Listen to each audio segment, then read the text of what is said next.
Hello दोस्तों, welcome to my new YouTube channel.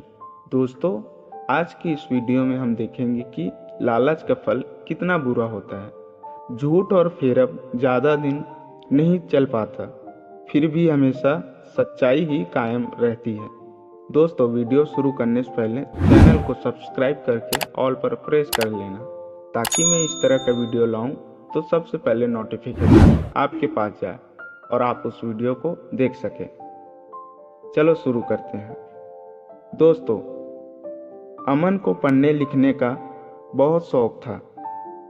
उसकी हमेशा यही इच्छा रहती थी कि हर समय पढ़ता रहे। इसके लिए उसे धन की जरूरत थी, लेकिन उसके माता पिता बहुत गरीब थे।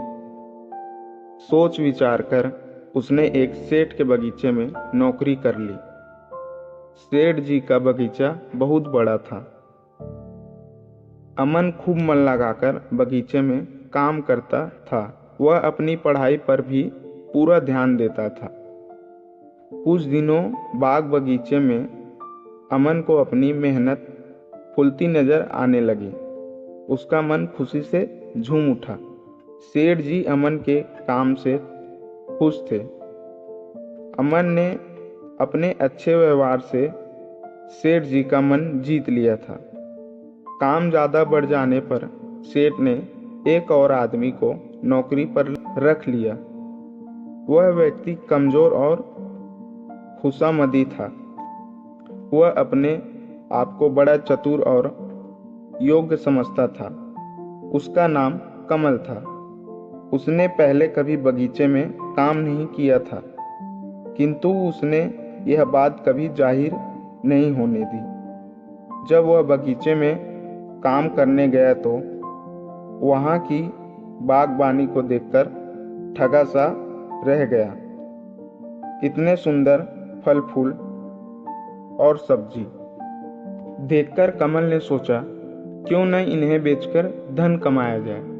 सेठ जी की खूब चापलूसी की जाए और अमन की बुराई।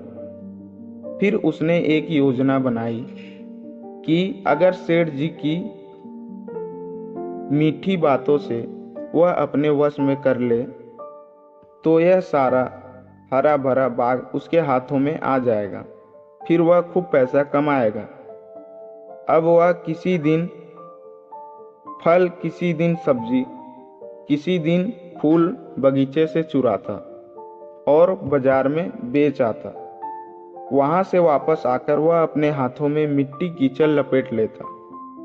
सेठ जी को प्रणाम करने जरूर आता। तरह तरह से उसकी खुशामद करता। कभी उसके पैर हाथ दबाने बैठ जाता तो कभी जिद्दी करके तेल मालिश कर देता। उसने चालाकी से धीरे धीरे सेठ जी का मन जीत लिया। अमन अपने काम से काम रखता था। वह बगीचे की निराई, सिंचाई और सफाई करके अपना पूरा काम करके फिर पढ़ने चला जाता। यह सिलसिला कुछ दिन तक को ऐसा ही चलता रहा, लेकिन थोड़े ही दिनों में बगीचे के पेड़ पौधे में कमी आती दिखाई देने लगी। कमल अब तो और भी मीठा बनकर चापलूसी करने लगा, जिससे सेठ जी का उस पर किसी भी तरह का शक न होता। साथ ही वह अमन की खूब बुराइयां करता।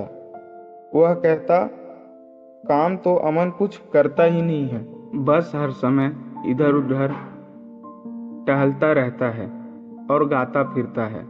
वैसे काम को बड़ा दिखाता है, पर आप सच मानो वह बगीचे में घूम फिर कर ही चला जाता है। पहले तो सेठ जी को कमल की बातों पर विश्वास न हुआ, लेकिन कमल ने जब बार बार अमन की बुराइयां की तो वे उसकी बातों में आ गए। उन्होंने अमन को बुलाया और फटकार कर काम न करने का कारण पूछा। अमन सेठ की बातें सुनकर हैरान रह गया। उसने कहा, मैं रोज सुबह काम करके जाता हूँ। एक दिन भी ऐसा नहीं हुआ जब मैंने काम न किया हो। इस पर सेठ जी की और भी क्रोध आ गया। वह उसे डांटकर बोले, एक तो तू झूठ बोल रहा है, ऊपर से जुबान लड़ा रहा है। उन्होंने साफ साफ कह दिया कि उसे अपना रवैया बदलना पड़ेगा, नहीं तो दंड मिलेगा। अमन यह सुनकर बहुत दुखी हुआ। वह तुरंत वहां से जाने की तैयारी बना ली, लेकिन फिर माता पिता की गरीबी और अपनी पढ़ाई का ख्याल आते ही वह चुप रह गया। अमन अगले दिन सुबह सवेरे बगीचे में गया। उसने वहां बहुत सारे फूल गायब देखे। उसे शक हो गया कि जरूर कोई बात है। पहले कभी उसने इस ओर ध्यान नहीं दिया था। उसने मन में सोचा, अगर मेहनत, ईमानदारी और लगन का यही नतीजा है तो वह यहाँ से सचमुच चला जाएगा। सेठ जी की लड़की राधा को पता था कि अमन ईमानदार और मेहनती है। उस लड़की ने सोचा, जरूर कोई बात है, पहले तो कभी ऐसा नहीं हुआ। कमल को रखने के बाद ही सारा झगड़ा शुरू हुआ है, तभी से हेरा फेरी भी होने लगी है। राधा ने स्वयं बगीचे में जाकर असलियत का पता करने का निश्चय किया। अगले दिन राधा सुबह सवेरे किसी को बताए बगैर बगीचे में पहुंची। वह पेड़ की आड़ में छिप गई।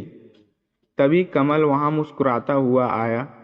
उसने पहले अच्छे तरफ चारों ओर देखा, फिर चुन चुन कर फूल तोड़े। उसके बाद सारे फूल बटोरकर वहां से रफू चक्कर हो गया। कमल के जाने के थोड़ी देर बाद ही अमन आया। आज उसने सचमुच बहुत सारे फल गायब देखे। उसे बहुत दुख हुआ। वह समझ गया कि यह सब किसने किया है, लेकिन इस चोरी की शिकायत करने का कोई फायदा न था। वह सोचने लगा कि एक दिन असलियत का पता चल जाएगा। राधा सेठ जी को सारी बात बताने घर आई, लेकिन तभी उसे पता चला कि सेठ जी किसी जरूरी काम से शहर चले गए थे। लौटते समय वे मंडी की तरफ से आ रहे थे। तभी उन्होंने कमल की फल बेचते देखा। वह सारी बात समझ गए। उन्हें बेकसूर अमन को डांटने का बहुत दुख हुआ। वह उसी समय कमल के पास गए। कमल सेठ जी को अचानक सामने देखकर बुरी तरह घबरा गया। सेठ जी ने कमल को बहुत फटकारा और तुरंत नौकरी से निकाल दिया। दोस्तों, किसी ने सच ही कहा है कि सच्चाई कभी न कभी सामने आ ही जाती है। दोस्तों, इस कहानी को सुनकर आपको कैसा लगा, आप कमेंट में ज़रूर बताएं।